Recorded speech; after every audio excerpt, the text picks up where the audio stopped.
Maya, you must be free as always, right? My mother-in-law and sister-in-law always push the care of their grandchild onto me without considering our plans, and they just go out. I felt anger building up inside me, and I was left behind at home. How selfish can these people be? I had plans to meet with a friend for the first time in a while. It's terrible that they look down on me just because I'm a housewife. I have to make sure they never take advantage of me again. My name is Maya. I met Hank through my best friend Laura, and we got married 2 years ago. I quit my job and now I'm a full-time housewife. But we don't have children yet. We've just moved into a new house a few months ago, and we are living peacefully. I love cooking and have been making elaborate dishes almost every day since we moved in. Meeting with Laura and her husband for a delicious meal and good drinks is our weekend delight. But at that time, I didn't realize that the hand of evil that would threaten our peaceful life was approaching. It assumes that my parents are getting a divorce. One day, Hank told me with a downcast look. I had heard that they were not on good terms, but I didn't expect them to get divorced. My mother-in-law is a housewife, but she hardly does any housework, and mostly orders takeouts or buys ready-made food. And she lives a selfish life of buying whatever she wants without resistance. And she lives a selfish life of buying whatever she wants without restraint. Even after my father-in-law retired, my mother-in-law's spending habits did not change. And despite my father-in-law's warnings to control her spending for the future, she never listened. In the end, my father-in-law got tired of it and filed for divorce. The family home was put up for sale, and my father-in-law moved far away. But it seems that my mother-in-law didn't want to leave her familiar surroundings and rented an apartment near her family home. A few weeks after the divorce, my sister-in-law also got divorced. According to the story, she had been cheating on her husband, and when he found out about it, he asked for a divorce. As a result, she moved in with her mother, with her daughter Sonia, who will soon be 3 years old. Unfortunately, these two disasters would end up affecting me. Maya, can you come to my house now? I was called out by my mother-in-law after a long time, and without suspecting anything, I headed to her apartment. But that was a mistake. Oh, you finally came? You know, my back has been hurting for a while now. Can you do the laundry, cleaning, and also prepare lunch and dinner? Just as I was surprised by my mother-in-law's sudden request, my sister-in-law Dixie, who lives with her, said this. I also work, so can you take care of my daughter Sonia too? And can you come a little earlier, starting from tomorrow? Ignoring me, my sister-in-law quickly left. My mother-in-law continued to lie on the couch watching TV. I couldn't quite digest the situation and ended up taking care of my niece and fulfilling my mother-in-law's demands. My sister-in-law came back after 6 p.m. that night. I was completely exhausted by the sudden role assignment to me that day. My sister-in-law had said to come a little earlier from tomorrow, but I never imagined if these days would continue every day from now on. A big sigh escaped me due to my depression. Maya, what's wrong? You look tired. Hank, my husband who came back from work, peered into my face and asked me worriedly. When I told him about today's events, he seemed surprised and apologized to me. What? What are they thinking? Yeah, I never thought they would ask me to do something like this. I thought about contacting you, but I didn't want to disturb your work. And also, I had no time to look at my phone because I was with Sonia. I see. Anyway, I'll talk to Mom and Dixie about this, okay? I felt relieved when Hank said that. I thought I could return to my usual life from tomorrow, and my depression quickly lifted. However, when I got out of the bath, Hank's face looked gloomy. I have a bad feeling about this. He noticed me and lowered his head apologetically. I called Mom, but she ended up begging and crying on the phone, and Dixie started to get angry, saying she's struggling with work and raising Sonia. I could guess where this was going. Hank continued. So, Maya, I'm really sorry to ask, but can you take care of Sonia until they find a daycare for her? I could see the fatigue on Hank's face. Seeing him like that, I felt like I had no choice but to help him. I decided to accept the offer. For the next few months, I continued to go to my mother-in-law's house. My sister-in-law would drop Sonia off without a care in the world. And my mother-in-law seemed as healthy as ever, making me wonder if her back was really hurting in the first place. What I hated the most was how they looked down on me as a stay-at-home wife. The only comfort I had was that Sonia had grown attached to me. One day, Hank was invited by the company president to play golf, and we had plans to have dinner with Lola and her husband. I was excited to buy ingredients to cook a nice meal for the weekend with good friends. When I returned home, to my surprise, my mother-in-law, sister-in-law, and Sonia were waiting at the entrance.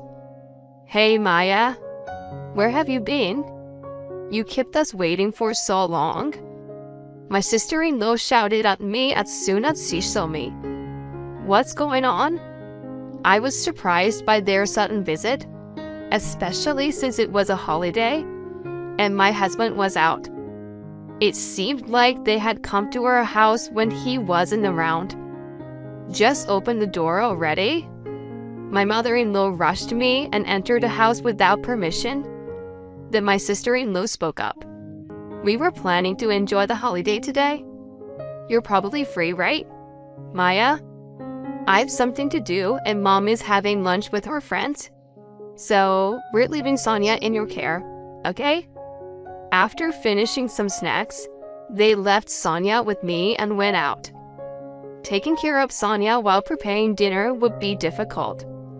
I reluctantly canceled my plan with Lola and felt sad and angry while cleaning up the ingredients I had bought. Why were they so selfish?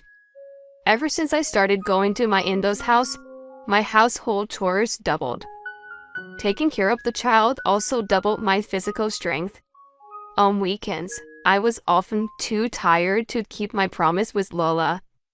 Despite all this, I had finally arranged to meet Lola after several months. But now this had happened. I couldn't calm down my irritation, but I managed to take care of Sonia somehow. When Hank returned in the evening, he was surprised to see Sonia. Mom. Huh. Why is Sonia here? Shh. She just fell asleep, so be quiet. Hank put his hands over his mouth and apologized quietly. You know, when I came back from shopping, your mom and sister were waiting for me at the entrance, and they left and abandoned Sonia here. I was planning to cook a lot today since Laura and her husband were coming over, but I had to cancel on them. I was looking forward to it. Such a bummer. I vented my anger to him, and Hank also exploded with anger. The director of the nursery was at the golf club today, you know? Huh. Wasn't your sister making a fuss because she got rejected from the nursery? Yeah. But the nursery is now admitting children, and they haven't rejected anyone in the past few months. What does that mean? It means that Dixie never even applied to the nursery. We were completely fooled. In the end, the mother-in-law and sister-in-law returned after 7 p.m. Sonia couldn't help but fall asleep on the sofa. "What are you guys doing until this late?" We agreed to help take care of Sonia only on weekdays until the nursery was arranged. Because, Mom, you said you couldn't take care of her because your back pain. And yet, you were pushing Sonia onto us even on weekends? What are you thinking? The usually gentle Hank was angry, so they were clearly intimidated. "Oh, Hank, were you back?" "Hank? This is just a misunderstanding. Maya said she would take care of Sonia, so..." "I never said anything like that," I shouted out without hesitation, and Hank continued, "Dixie, fill out this application right here and now." The documents Hank took out were for the entrance procedures of the nursery. It seemed like my sister-in-law finally realized that everything was exposed in his angry gaze. She snapped and started to get angry, her face turning bright red. Maya doesn't have anything else to do, so it's fine for her to take care of her niece. It's not fair that she lives comfortably in the house as a full-time housewife. Ha, so this is her true nature, I thought to myself. My sister-in-law trembled, either because she was embarrassed that our wrongdoing was exposed, or because she was too jealous of me. Hank was about to get angry again with her response. "If you were going to be that irresponsible, then I would cut ties with you." Unexpectedly, it was my mother-in-law who intervened to mediate. "Now, let's listen to what Hank has to say. We're also at fault, weren't we?" Hank responded mercilessly with a loud voice to his mother. "Mom, you're really lying about your back pain, aren't you? You seem to have enough energy to move around, so why don't you work a little?" My mother-in-law scolded, shrugged her shoulders, and next to her, my sister-in-law, who had given up, began writing the documents that Hank had given her. "Here, I filled it out. Happy?" she said, slamming the finishing documents on the desk, and they all left. Soon after, it was decided that my niece would start attending the nursery the following month. Thanks to that, I was able to return to my normal daily life and have dinner with Laura and her husband. It was around that time that my husband's transfer to Seattle came up suddenly. I was lost in thought, thinking that it was going to be busy with the move to Seattle. 3 months later, I received a late-night phone call, and it was my sister-in-law on a video call. I was confused when I saw the background on the screen. My sister-in-law, Dixie, greeted me with a loud, annoying voice. "Hey, Maya, can you come back home soon?" I still couldn't quite understand what was happening. And then, there was a loud crash on the other end of the line. "Oops, sorry about that. Looks like Sonia broke a vase in the living room. But since it was your precious niece, you'll forgive her, won't you?" And she held up the broken vase to show it to the screen. Wait, are you guys really in that house right now? Yeah. It's been a while since we last visited. I mean, how did you get into the house? Well, I borrowed the key and made a spare last time I was here. I couldn't believe that they had gone to such length. I blamed myself for not realizing that my keys had been stolen. It's been a while since we last visited your house, and it seems like Sonia's getting too excited. Come to think of it, we didn't have this vase before, did we? Oh, is it new? I'm sorry she broke it so soon. As she apologized, it was evident that she didn't feel remorseful at all. Please leave right now. Well, I can't do that. After all, we came here to get some money from you. Money? I exclaimed in surprise at my sister-in-law's words. If Sonia asked you for money, you wouldn't be able to refuse, right? At that moment, Sonia appeared on the screen. I could see my mother-in-law, who was standing next to her, whispering, "Say it as we rehearsed," in a low voice. "Auntie Maya, Sonia wants an allowance." Sonia looked at me with tears in her eyes, and she muttered in a barely audible voice. Seeing her like that, my fist trembled with anger. How could they ask a small child for money like this? My sister-in-law provocatively called out to me again. "See? This is what Sonia is saying. So please give us some money. By the way, where are you right now? Hurry up and come back." "I'm in Seattle." "Oh, what? Seattle?" "Yes, so I can't lend you any money." Both my mother-in-law and my sister-in-law burst out laughing at my words. Ha ha ha ha. What a joke. That's not funny at all. If you don't want to give us money, how about giving us some of these Louis Vuitton bags you have stored in your closet? As she said that, my sister-in-law showed me the closet. I shouted out immediately. No, absolutely did not touch them. Those aren't my stuff.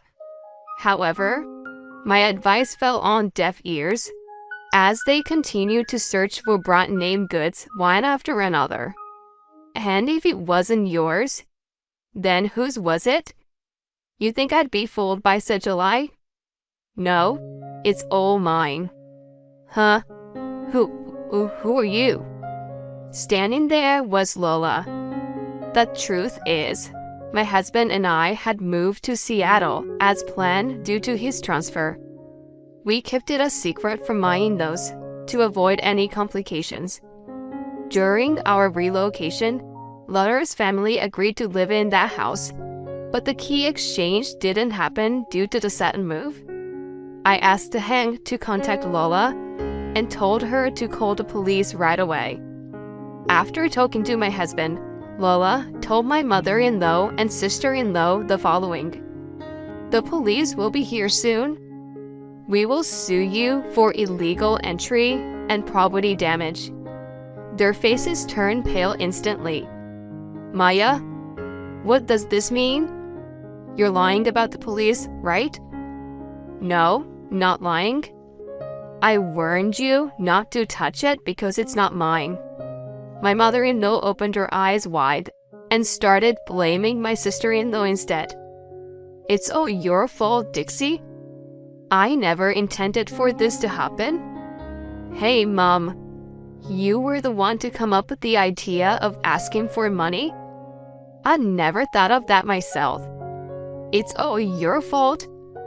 As an ugly argument began, Hank took my phone from me. "Enough already. Shame on you both. You shamelessly make a young child beg for money. How could you do something so despicable? I'm cutting ties with you. Got it? Wait, heck? Hold on a sec." As my mother-in-law pleaded for mercy, he ignored her and handed me the phone. Then Sonia spoke up, trembling. Auntie Maya? I'm sorry. I don't need allowance. So please don't hate me." Her tearful confession left me with a heavy heart. I could never forgive them for causing such distress to an innocent child. "Sonia, we won't hate you. You don't have to worry about that." I spoke in a gentle voice to comfort her. "What you did is not forgivable. We have no intention of helping you in any way. As Hank said, we'll be cutting ties with you. Goodbye." Afterward, the police arrived and arrested the two of them. Sonia was taken into protective custody and handed over to her father. I plan to visiting her when I return home. My sister-in-law and mother-in-law were left with a large debt due to the compensation they had to pay for their wrongdoing, as well as unpaid rent and credit card bills. After taken in by the police, they both worked tirelessly from morning until night. Meanwhile, Hank's excellent work at the company led to her decision to stay in Seattle permanently. I pursued my passion for cooking and opened a small restaurant. Lola and her husband plan to visit us during the grand opening. I'm looking forward to our new life and reuniting with my best friends.